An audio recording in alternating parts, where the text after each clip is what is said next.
On a cold January morning in northern Michigan, a hunter was found dead in the snow. But the strangest thing wasn't the death. It was the tracks around him. The footprints were not human, not animal, and they led away from his body, straight into the dark forest. His name was Ethan Rourke.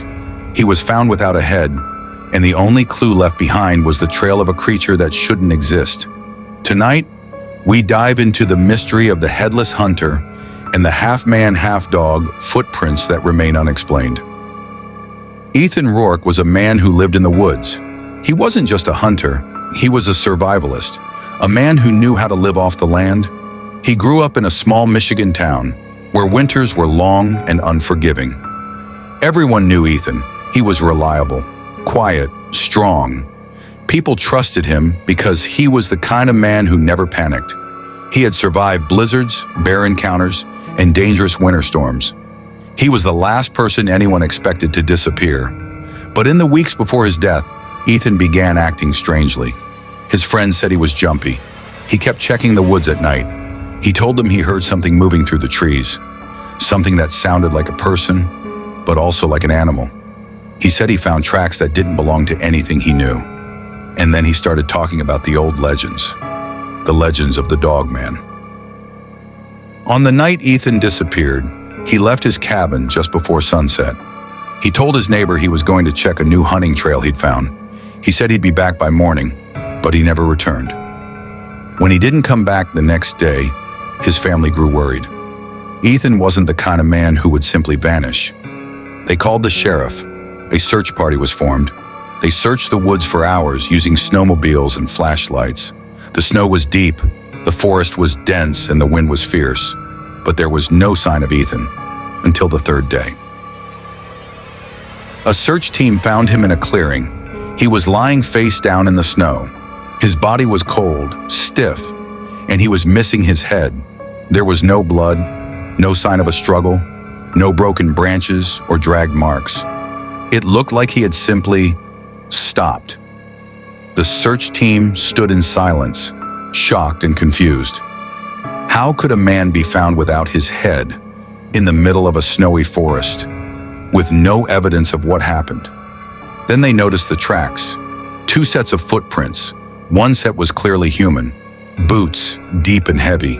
The other set was impossible.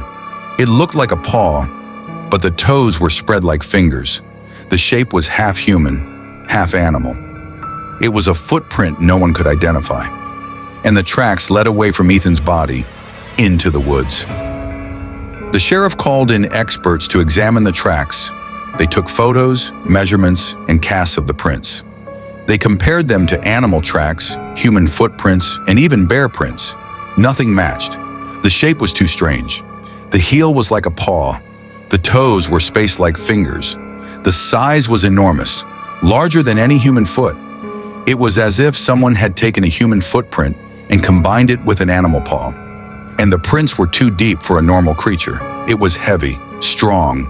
Something large had walked through the snow, and it left a trail that was impossible to explain. In Michigan, the dogman legend is old.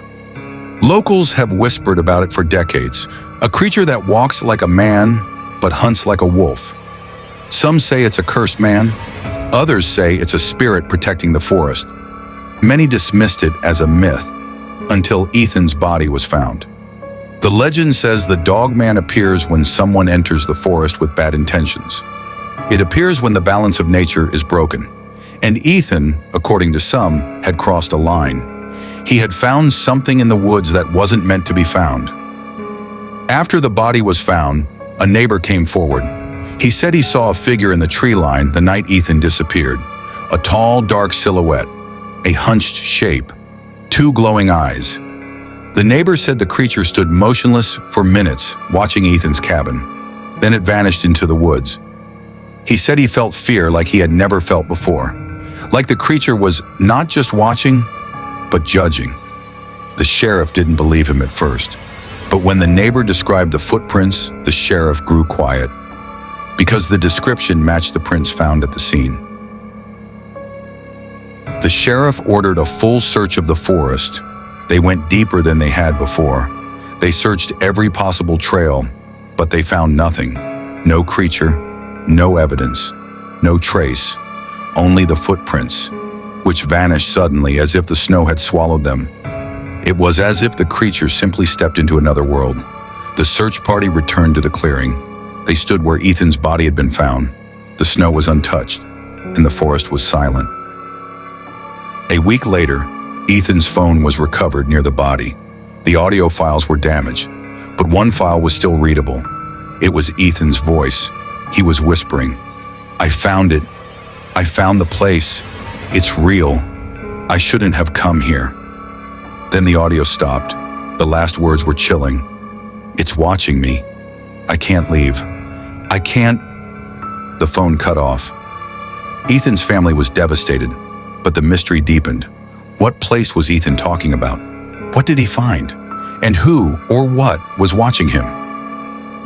Local hunters said Ethan had been obsessed with an old legend. They claimed he found a hidden shrine deep in the forest, a circle of stones, bones, a place that looked like it had been built for something ancient. The shrine was said to be a boundary between the human world and the world of the dogman. Ethan believed it was real. He believed the legend was not a story, but a warning. He believed he had crossed into a place he shouldn't have. The next night, Ethan vanished, and his body was found without a head. Some believe the dogman took his head as a warning, as a punishment. Others believe Ethan lost his head because he was too curious. One of Ethan's friends revealed something terrifying. He said Ethan told him he had seen the footprints before. He had followed them. He said they led to a place deep in the forest where the trees were twisted and the air felt heavy. Ethan said he felt like he was being watched. He said the forest was alive. He said he heard voices. He said he saw a figure standing in the snow, a tall creature with eyes like fire. Ethan said the creature stared at him, then turned and walked away. Ethan said he tried to follow it, but the tracks stopped. It was as if the creature had vanished into thin air, and Ethan never returned. So what happened to Ethan Rourke? Was it a creature, a legend, or something else? The sheriff's report listed the cause of death as unknown. There was no clear explanation, but the footprints remain, and every winter, when the snow falls in northern Michigan, people still find strange tracks, half human, half dog, leading deeper into the forest, where no one returns the same. If you ever find yourself alone in the woods, and you see footprints that shouldn't exist, don't follow them because you may never come back.